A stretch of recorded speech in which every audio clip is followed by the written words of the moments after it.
I'm going to start this. I got to give you a little back part about this story. I don't like people buying me clothes without me around, if that makes sense to you. I don't like, my dad used to do it, right? And I had to tell him, and me and my mom had to tell him for Christmas, he just pick out clothes, and I'm like, I don't like, because, you don't just throw any old paint job on a Ferrari. You got to try, you got to make sure, you know what I'm saying? You got to make sure.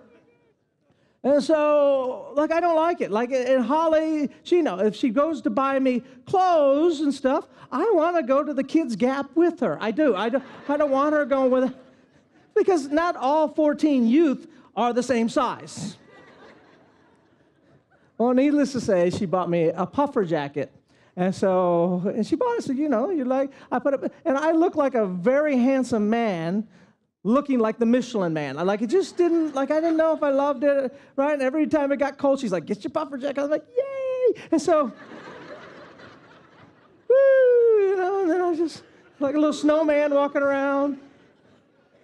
So sometime in January, it got hot. I had it on. I think the Lord got warm enough, right? And so I threw it in the back seat of the Jeep, just put it down on the ground there, and forgot about it.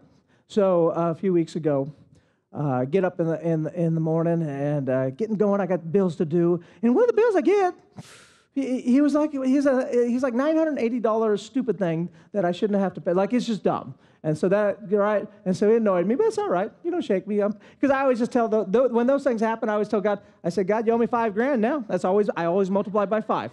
That's what you owe me $5,000, right? So it's no big deal. I'm doing all the bills, different things, and we've had a lot of graduations, and so you rectify, you're going through all that, and so, no big deal. Whatever, God's got it. And there's been a smell in my house.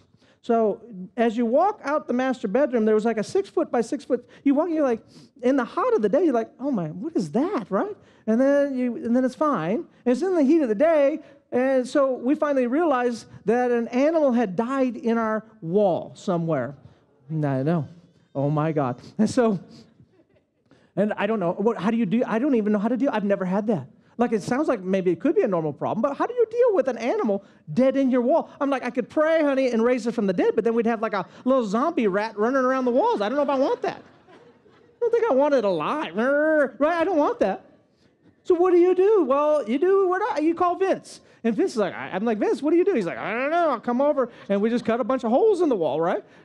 And so we do. He's cutting holes, and we thought it'd be down low. And guess what? It's funny that we started low, and it was actually in the ceiling. And so we cut 5 big holes to finally find the dead rat up in the ceiling, right? And so I'm like, oh my gosh. And then I get a phone call, right? But it didn't stress me out, because I live in peace. I walk on the path of peace.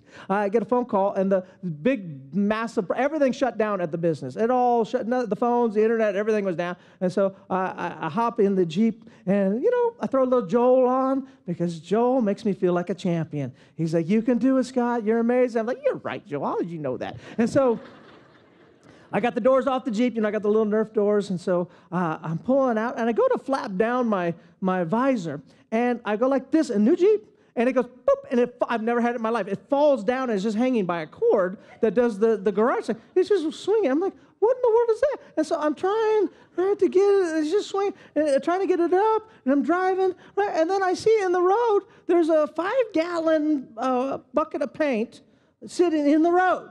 Now, when I was in my 20s and 30s, my reaction time was stellar. It was unbelievable. I'm going to have you walk we're going to do moment by moment together, and you're going to be in Scotty's brain to see my reaction time in live time. This is real time right here. So I saw it, and I go, I wonder what that is. And I go, oh, that's paint. That's a 5-gallon bucket of paint. And I go, you know what? I got to paint the garage. I got to go get paint. And then I go, oh, wait, I don't want to run that over. Oh, I ran it over. Okay, well, that stinks. It's exactly how it happened. I didn't even swerve. There wasn't a swerve. There was nothing. I just ran it over. And you know how the big tires on a Jeep does? It's real fun. It sprays paint, right, for about a mile. just everything, all down the side of my arm, because I had my arm sticking out, like just white paint everywhere. I said, and that's what I do. I'll teach you all this. I just laughed at it. I'm like, are you kidding me? I'm like, whatever. It's fine, right? And I'm like, whoo. Like I jumped up to about a 5 real quick, and then I dropped down. And so then I get to the place of business, right? And I get out, and I look at the paint, and I go to close my Nerf door, and it goes junk, junk. It makes a noise. I'm like, junk, junk. And so then, my stress went up to 7, and I threw everything into that door, and it closed with such a noise, I went, he may never open again. But I went over, and the paint comes off, just everywhere, but it's going to come off. I go in, I'm working on it, there's just problems everywhere. It's no big deal, we'll figure it out. I'm bringing peace. I bring peace wherever I go. Come on, guys, we got it, we'll figure this out. We're doing it. And then I get a phone call, it's Holly. I'm like, well, I ain't got time. And then it rings again. I'm like, stop it, right? And then it rings again. I'm like, hello. And she goes, you're on your way, right? And then I go, of course I am. I don't know where I'm supposed to go. But that's how you always answer that. She's like, you sure? I'm like, yeah. Where am I going, though, by the way? I just wanted to know. She's like, you're picking up Savvy from school. And I looked at the time, and it's a 30-minute drive, and it's only 15 minutes till time. So I'm like, yeah, I'm on the road, baby. Got to go, all right?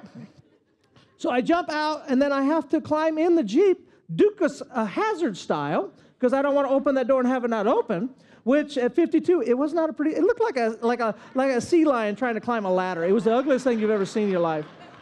And in my mind, I thought, like, if I went head first, it would look better. Didn't look better at all.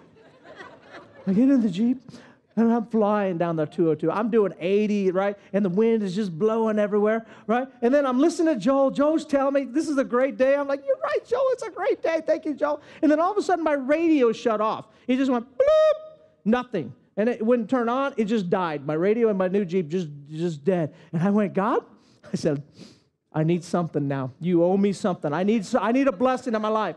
And at that very moment, it sounded like a condor was taken off in the back seat. There's a wop, wop, wop, wop, wop, wop. There's a flapping and I look in the mirror, and my puffer jacket's going pop, pop, pop, pop, pop, pop, pop, pop, pop, pop, and then it went oh whoosh, and it shot out the side of the Jeep right on the 202.